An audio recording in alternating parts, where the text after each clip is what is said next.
Até aqui nós vimos no livro de Isaías, no capítulo 1 do livro de Isaías, nós vimos do versos 2 até o verso 15 a acusação de Deus ao seu povo. A acusação da quebra da aliança.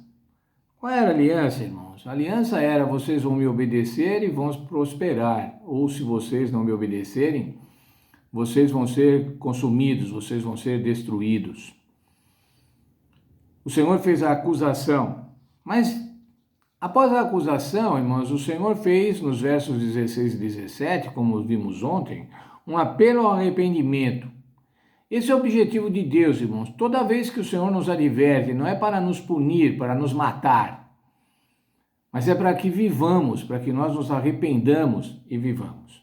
Eu quero ler um texto que não está na lição, mas é um texto importante nesse aspecto, irmãos, do aspecto da disposição de Deus em salvar. Livro de Ezequiel, capítulo 33, verso 11. Ezequiel 33, verso 11, diz assim: Dize-lhes: tão certo como eu vivo, diz o Senhor Deus, não tenho prazer na morte do ímpio, mas que o ímpio se converta do seu caminho e viva. Convertei-vos dos vossos maus caminhos, porque morrereis, ó casa de Israel. O Senhor está dizendo assim: olha, como eu vivo, da maneira que eu vivo, eu tenho prazer, eu não tenho prazer na morte do ímpio. Pelo contrário, eu quero que todos vivam. Esse é o objetivo de Deus, irmãos. Quando Deus nos adverte, é para que nós vivamos, para que nós nos arrependamos e vivamos. Veja agora, irmãos, que bonito esse texto. Eu gosto muito desse texto. Isaías, capítulo 1, verso 18. Vinde então e arguí-me, diz o Senhor, e ainda que os vossos pecados sejam como a escarlate, eles se tornarão brancos como a neve, ainda que sejam vermelhos como o carmesim, se tornarão como a branca lã. Se você olhar as diversas versões da Bíblia deste verso, de Isaías 1,18, nós encontramos o seguinte: vamos discutir esse assunto juntos. Venha, vamos discutir esse assunto juntos, é o Senhor que está convidando. Vamos refletir juntos. Outras versões dizem assim: vamos resolver esse assunto. O que lemos diz assim: vinde e arrazoemos, vamos conversar razoavelmente. Vamos ver realmente o que é que está acontecendo. O que está acontecendo com você, povo? Na nova tradução da linguagem de hoje, eu encontro uma versão belíssima, irmãos, que diz assim: venham cá, vamos discutir esse assunto. Os seus pecados os deixaram manchados de vermelho escuro.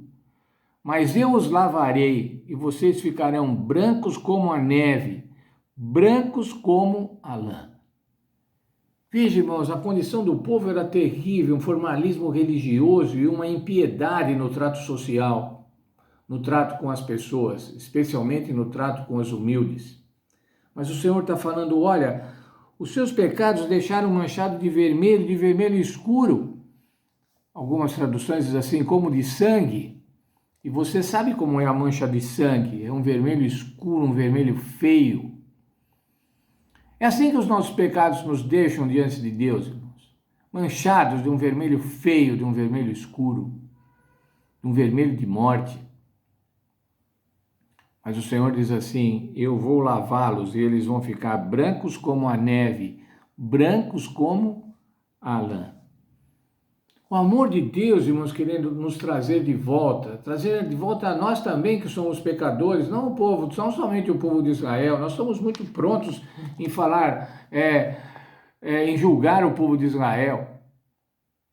Mas será que nós não fazemos igual, irmãos? Será que às vezes nós não somos formais na religião e não somos efetivos realmente na prática da religião?